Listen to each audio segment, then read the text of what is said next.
Uma atitude em relação à vida. Amado mestre, é importante ter algum tipo de atitude em relação à vida?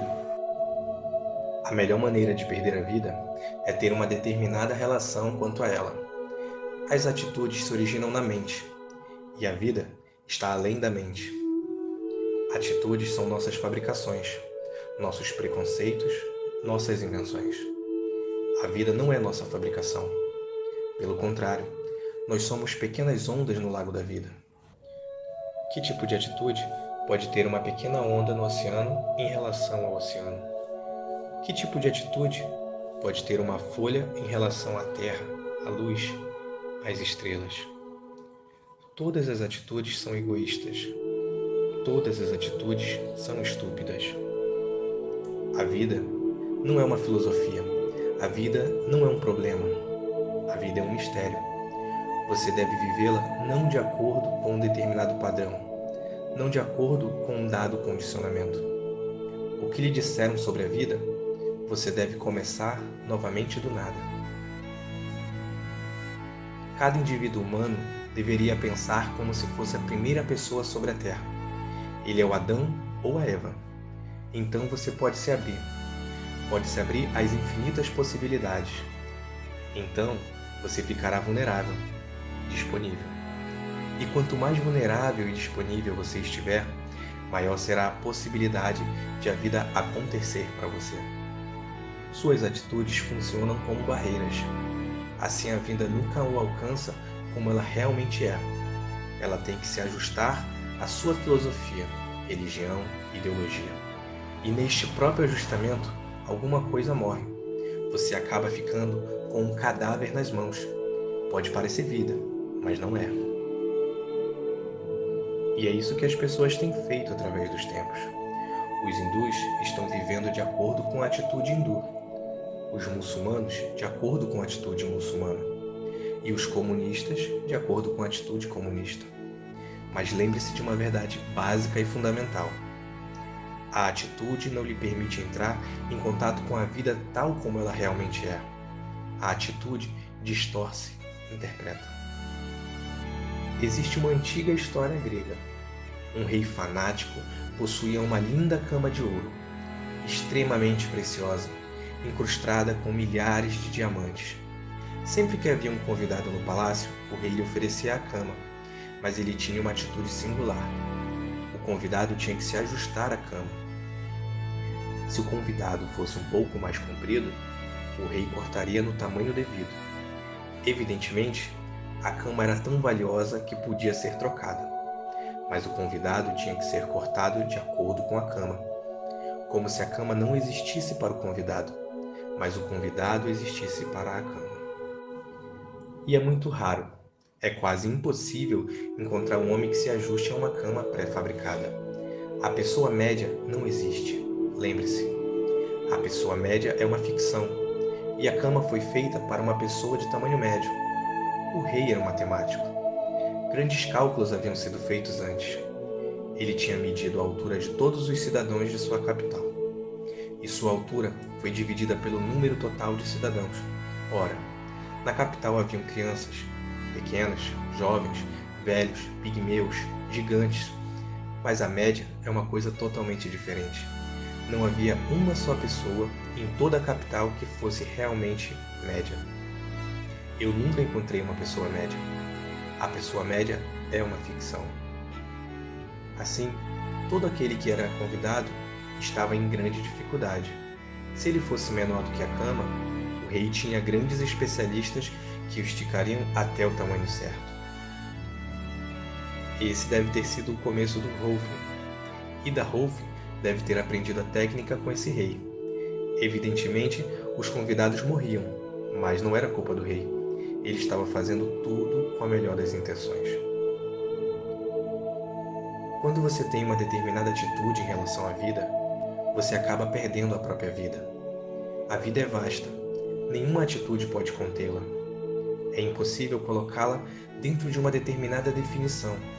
Sim, sua atitude pode incluir um certo aspecto, mas trata-se-á apenas de um aspecto. E a tendência da mente é de proclamar que dado aspecto é o todo.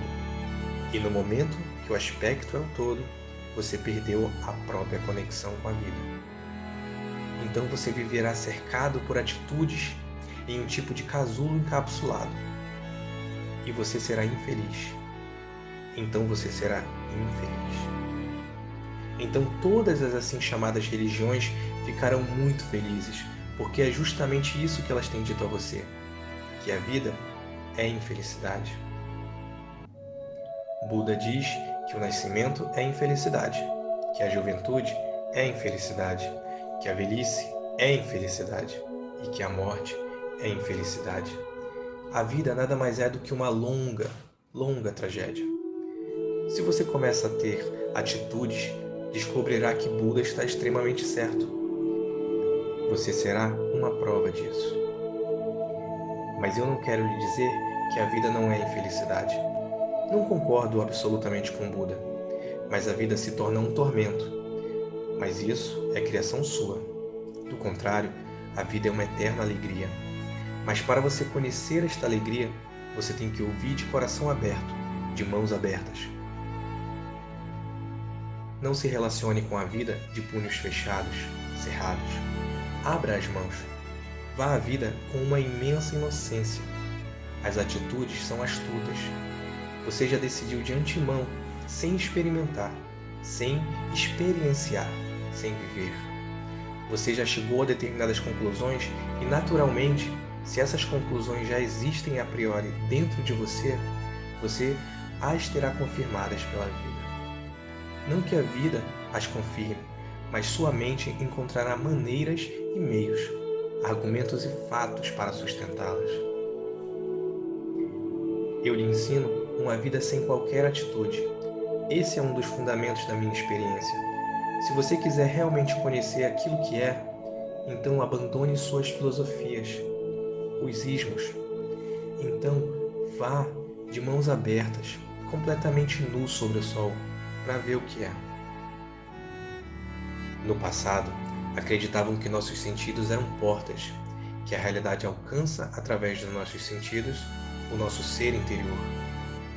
Agora, as pesquisas mais recentes mostram uma coisa: nossos sentidos não são apenas portas, mas são guardadas também.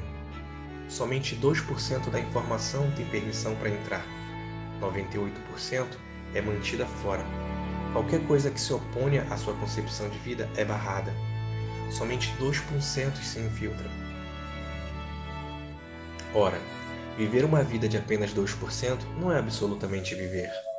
Quando se pode viver 100%, por que optar por viver apenas 2%? Você me pergunta, é importante ter algum tipo de atitude em relação à vida? Não é só importante, como é perigoso ter algum tipo de atitude em relação à vida. Por que não permitir que a vida tenha sua dança, sua melodia, sem qualquer expectativa? Por que não podemos ver aquilo que é em si, em sua pureza? Por que deveríamos impor a vida? E ninguém mais será o perdedor. Se você fizer imposições à vida, você será o único perdedor. É melhor não rotular a vida. É melhor não lhe dar qualquer estrutura. É melhor deixá-la em aberto. É melhor não categorizá-la, não rotulá-la. Você terá uma experiência muito mais bela das coisas. Terá uma experiência mais cósmica das coisas. Porque as coisas não estão realmente divididas. A existência é de um todo, uma unidade orgânica. A menor folha de grama, a menor folha de uma pobre árvore é tão importante quanto a maior estrela. A menor das coisas também é a maior, porque tudo é uma unidade, é um espectro. No momento em que você começa a dividir, você começa a criar linhas arbitrárias, definições, e é desta maneira que vamos perdendo a vida e todo o seu mistério. Todos temos atitudes. Essa é a nossa angústia. Todos nós olhamos a partir de um determinado ponto de vista. Por isso que nossa vida se torna pobre, porque cada aspecto pode, no máximo, ser apenas unidimensional. E a vida é multidimensional. Você deve ser mais líquido, mais fluido. Deve derreter-se mais, fundir-se mais. Você não está aqui para ser um sensor. Não há nada a ser resolvido. Não tome a vida como um problema. Ela é um mistério tremendamente lindo. Beba, ela é puro vinho. Embriague-se com ela. Osho, vida, amor e riso.